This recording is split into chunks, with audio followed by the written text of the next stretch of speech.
Hi, this is Mark Christopher Lawrence, and I'm on School of Hollywood. Hi, this is Steve Owens with School of Hollywood and Entertainment World, and I'm excited. We've got Mark Christopher Lawrence in the house. And the crazy thing I just found out today, I'm actually an in-house producer with Miles Anthony Associates in London, and you're one of the talents that's on the London roster. So that is amazing. Yeah, pretty cool. But I got to tell you, I am such a fan of your character, Big Mike from Chuck. I have watched the entire series 3 times. You're the one. Yeah, I'm the one that's getting you that 2 cents in your residual check. The show started off originally like in a web series, or it was the Best Buy. And how did the whole thing really start? No, it started off. The pilot episode was Chuck got the intersect in his head.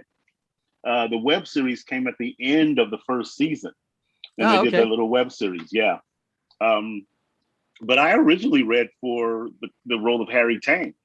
Oh, and Big Mike wasn't actually a character in the show, and Josh Schwartz liked me and wrote Big Mike in. The character, you really developed that character, and the moment you come on screen, there's 2 things you immediately want to know: is he going to really eat the Subway? And by the way, do you still get free Subways now, even after you've been off the show? I had a stack of those little Subway $5 cards, and I ate my last one about 3 months ago. You did like 87 episodes of Chuck. What were some of your favorite moments on there? I think my 2 favorite moments were, I think first season I had a run in with Patrick Kilpatrick, and I got to thwart one of the spies. Okay. And then the other one was with Stone Cold Steve Austin, and I zapped him with a cattle prod. Oh, one of the classic ones for me was when you're telling Morgan that you're making love to his mom. He was so funny. It's like the scene where she and I are actually in bed together, and he's in the other room with the covers pulled up to his neck. Was so funny to me.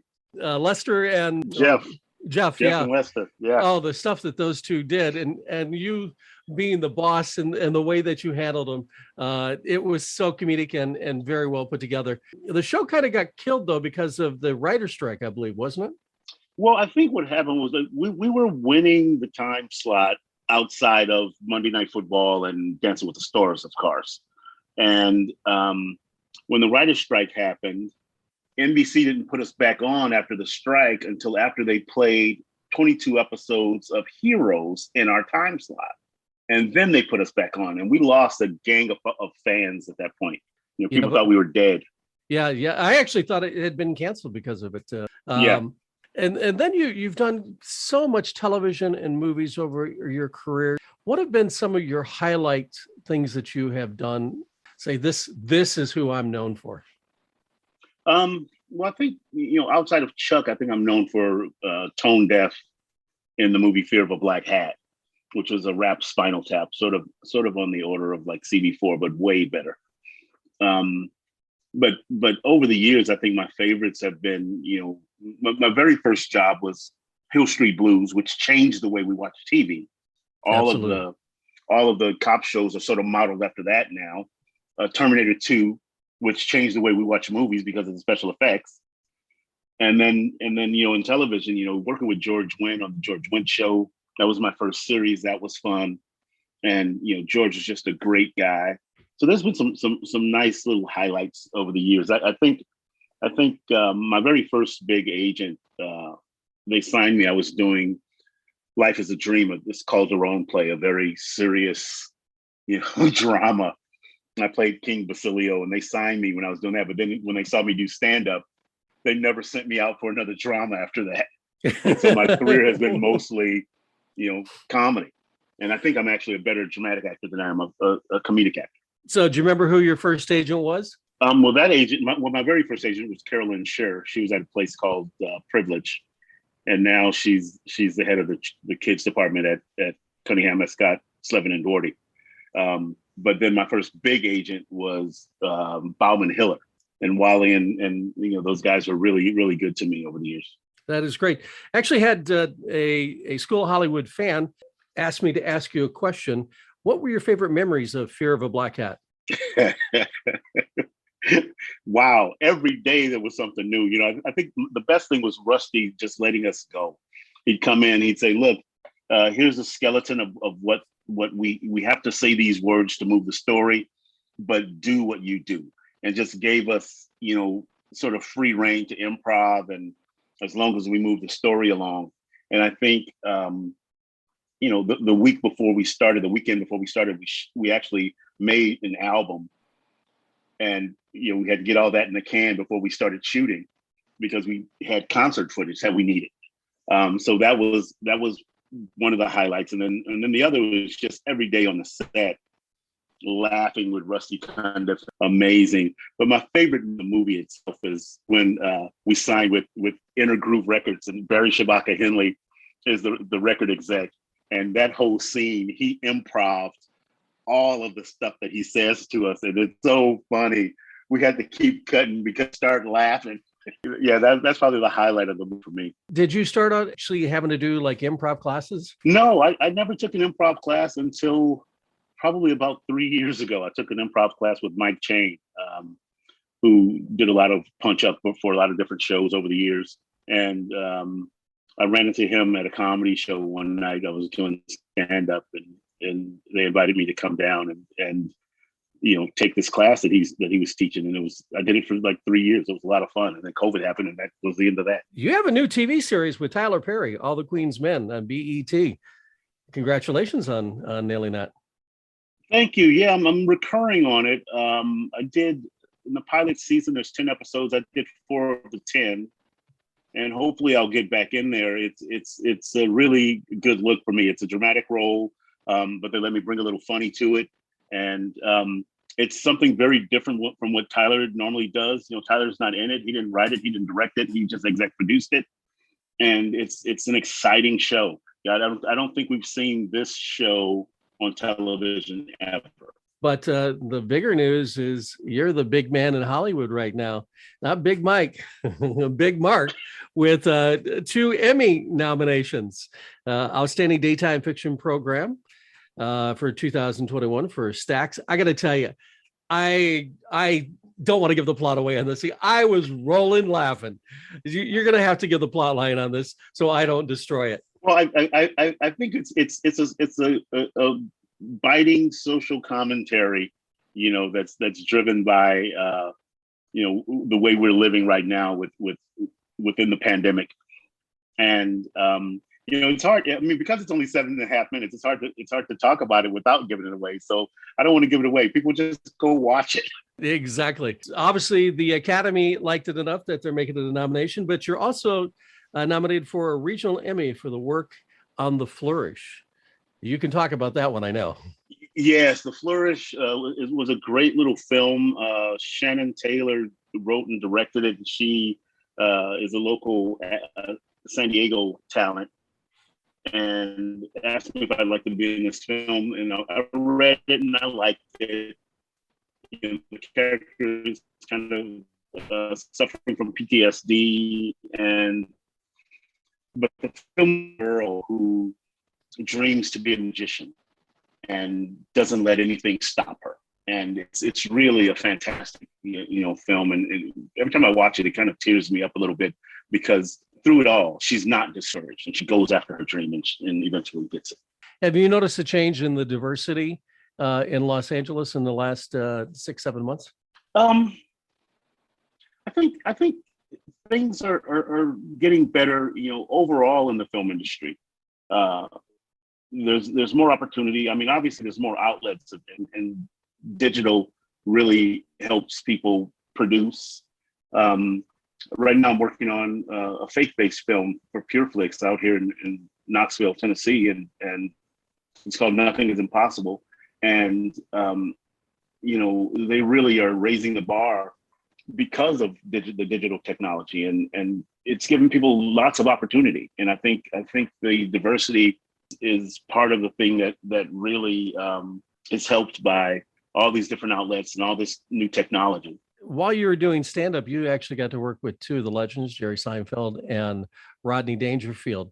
Did they give you any Yes. advice in your career?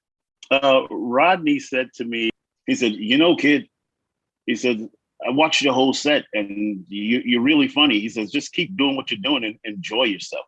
And I think that's the key to comedy. It's like if you're not having fun with it, the audience is not having fun. And it's the same thing with acting. The minute you feel that it's no longer fun, it's time for you to make a change. It's time to move on. Yes, absolutely. Hmm. Absolutely. And I love what I do. So it's, and hopefully it shows in my work. Absolutely does. When I was watching Stacks, I was like, yes, Chuck is back. You never know. There could be a reboot. I mean, Sex and the City. Would you be open to a reboot? Absolutely. Absolutely. A reboot, a movie, anything. I had so much fun working on that show. Over the years, all the shows that I've done guest stars on and shows that I've worked on,